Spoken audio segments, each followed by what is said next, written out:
Hi, I'm Orlando Jones here once again with Mark Snedeker of Entertainment Weekly, and we are here to break down American Gods Episode 7, Prayer for Mad Sweeney.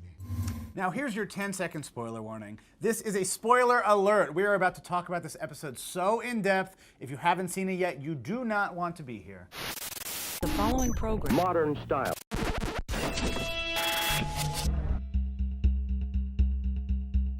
To help us get to the meat of it all, we are joined for the first time by screen-stealing Pablo Schreiber, who plays the largest leprechaun you have ever seen, Mad Sweeney, along with the amazing Emily Browning, who you've previously known as Laura Moon, but now you also know as Essie Tregowan.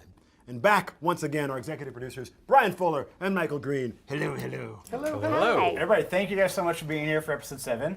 So I feel like there's so much to unpack. I don't even know where to begin. Let me first start, I guess, with Pablo.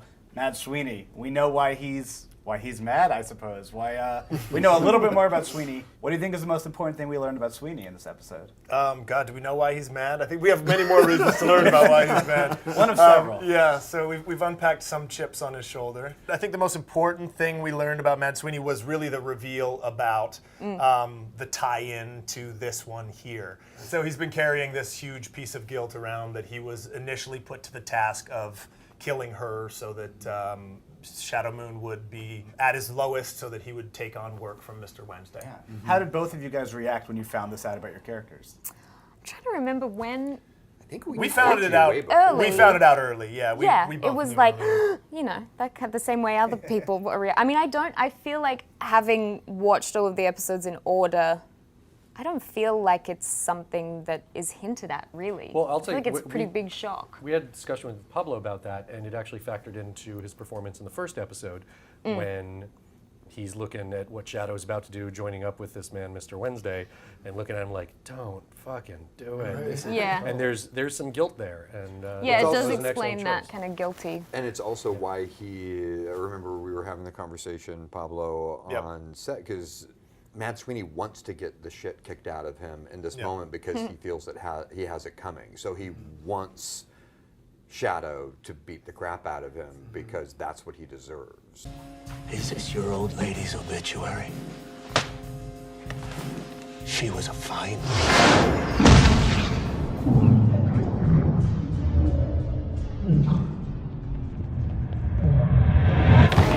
So there's teary-eyed moments where he's just asking to be punched because he deserves it. And it really colors and affects the entire relationship between these two for every episode that's come before this, you know. And so without that secret that we just learned in this episode, Which secret? the secret that I killed her. It can easily become this antagonistic relationship between these two people who just hate each other and are just screaming at each other, and without the depth of that guilt that he's feeling, that colors the reason why he has so much feeling for her and wants to right this wrong that he did. Well, That's yeah, I what mean, gives it's the also relationship like, the depth. it's the only explanation for why he would put the coin back in her chest. Like, I think if he hadn't have killed her in the first place, he would have just been like, good riddance. Like, you know, he probably would have just left her there, because hasn't been particularly friendly to him. And there's another, she hasn't, which some people Yeah. really like. Some people are into that. I'm which into it. Maybe he's into, Yeah. you Oh, know, I see what you clearly mean. he's Yeah, into torture. that's Well, you like, to be slapped or punched. We know from your first scene with Shadow Moon. That's you true. Slap She can him, do that so- just That's fine. true. Yeah, they're not. That's true. One of my favorite moments between the two of you, the mirror of it, is the moment where you were in the car together and you say, you were a king once. There's such depth in that moment, but I always think of it in conjunction with when you're both in jail telling stories and having, seen you be the storyteller and having someone fall in love with you and then see you be the storyteller. It's really wonderful between you. How did you guys work out that chemistry? You're on the other side of a wall. It really feels like the two of you were connected in that scene. I think for me it was, originally I wasn't going to play Essie. Like, I was waiting for Essie to be cast. I was like, I can't wait to see who's going to play Essie. And then Brian was like, let's talk about Essie. I was like, you want me to play her? Okay, I'll do it. Even though I was... I didn't even get a word Yeah, out. you didn't even get it out. Because I'd thought about it and I was like, I have a feeling they're going to ask me because that would make so much sense. And I'm so tired and I really want to go home. But I can't not do it. I just know that if I say no to doing it because I want to go home and have a nap. I'm gonna like watch episode 7 in a few months from now and just be like, damn it. So I'm so glad you did. It's so. well, Me too. now it makes so much sense. I mean, initially I was like, I want her to look so different because I want people to maybe not immediately be sure that it's the same person, but now it's like, oh, of course it has to be the same person, right? It's like, It has to be the same person. yeah. It was really one of the things that happened in the middle of the season that like clarified the whole thing for me. Like when I Yeah. heard the news that she was going to play Essie, I was so happy because it immediately put an entirely new spin on the whole relationship between the two people and made the relationship and the journey they have through the first season so much deeper and so much richer, and just by the fact of her playing the character. What was the genesis of your decision to, one, to have Emily play Essie, but two, to blow it out and make it such a significant kind of arc that we haven't seen yet so far in the season? We loved the story in the book, and We don't want to cut it down. yeah, it needed to be told large, and the way to give it import was to weave it into our present day story, and the thought of Emily playing it just justified every instinct we had there. We wanted to tie it a bit more closely to the Mad Sweeney story and his lore, which got a great response from Neil. He said, well, then we'll have to change her last name, because this is the one syllable difference that hopefully the internet will not blow up too badly on. Tregowan put her in a where was that? Cornwall. Cornwall. Whereas That was we- partially me as well because I said I can try and do an Irish accent for you. I cannot do a Cornwall. I don't think Cornish anyone can do a accent. Cornwall. No, it's like I worked in Cornwall once, and the only thing I can say is like, he's 3 oars short of a boat. He is. It's like that kind of. Can you do a little bit of the episode in want that that. voice note, just now? It's real. Yeah, right. Give me the It's like like her that. name was No, Susan it's- speech, but from Cornwall. No, this is exactly why she needed to be Irish because it's. You Well, can't not to sound like mention a- you don't have Cornish leprechauns. Yeah, well, Yeah. exactly. That's what. Yeah. that So was part of it too. Neil actually said we'll have to change the name. We're like, but we love your book. Can we just keep it? He said, well, how's McGowan? We said that's fine. Close Yeah. enough. Totally. Close enough. Which makeup challenge was harder for you? Like Laura at her deadest or Essie?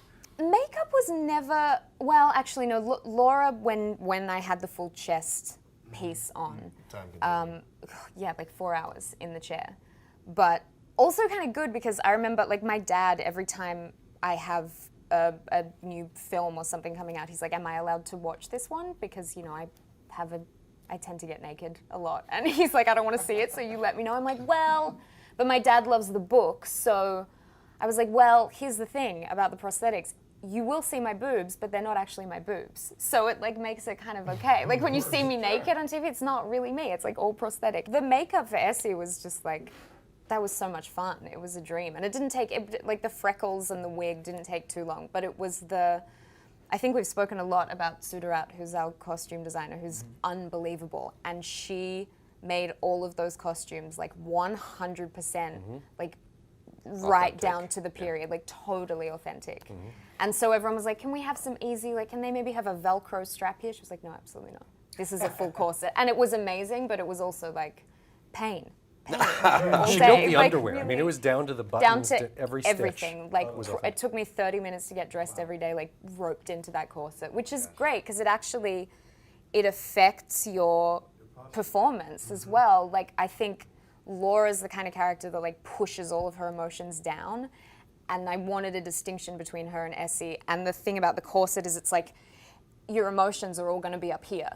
Because there's no room here. It's just like all sucked in. So it was kind of cool. It helped You me can to get see into it that. too. Even the way you talk, everything is coming from Totally. forward. It's so different than Laura. It's one of the first things Yeah. I noticed. I was like, this is Oh, so that's good. wonderful because it shifts the performance in such a subtle but beautiful way. Yeah. And there was Thanks. a big distinction that you hit on very early on in the process, which was the difference between Laura and Essie is Essie has belief, Laura doesn't.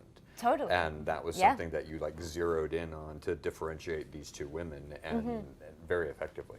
Yeah, and I think that comes from me I've always been kind of envious of people who've grown up with religion in a weird way, even if they're not connected to religion anymore. My ex-boyfriend was Catholic, and he was not a Catholic when I knew him, but there's this sense of like, everything's gonna be okay. Like, even if I'm not thinking about the details of my faith and I'm not really imagining a dude up in the sky, it's like when you have that kind of faith, there's this sense of like, I'll be all right. It's going to be fine. And Laura doesn't have that at all. And I think that's, I mean, Laura and Essie are really similar in a lot of ways, but the reason that Essie is like happy and kind of, you know, she's kind of this like more bubbling kind of personality is because there's this little sense in her of like, I have my God. Everything's going to be okay. Sure. Well, that just about wraps up things. Mark and I would like to thank Emily Browning, Pablo Schreiber, Brian Fuller, and Michael Green for taking part in our discussion. We'll be here next week to chat about the season finale, Come to Jesus, with a roster of guests that you won't believe. We will see you then.